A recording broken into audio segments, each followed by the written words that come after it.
అమ్మా కొడుకులు ఇద్దరు కలిసి చైర్లు మడత పెట్టేస్తున్నారు. రాజ్యసభలో చైర్లు మడత పెట్టేశారు. రాజ్యసభలో ఖాళీ ఏమీ లేదు. అలాగే లోకేష్ వచ్చి ఆయన చైర్లు మడత పెట్టేశాడు.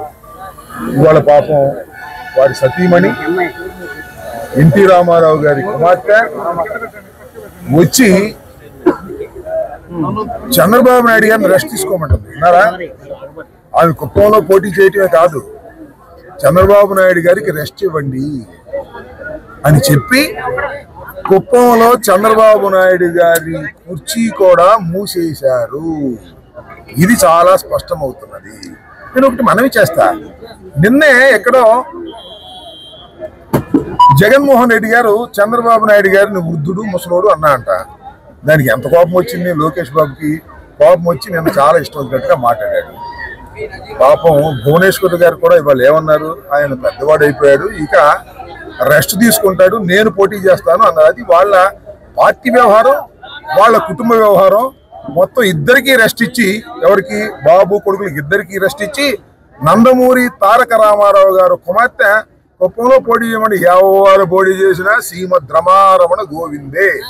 కుప్పంలో ఓడిపోవటం ఖాయం.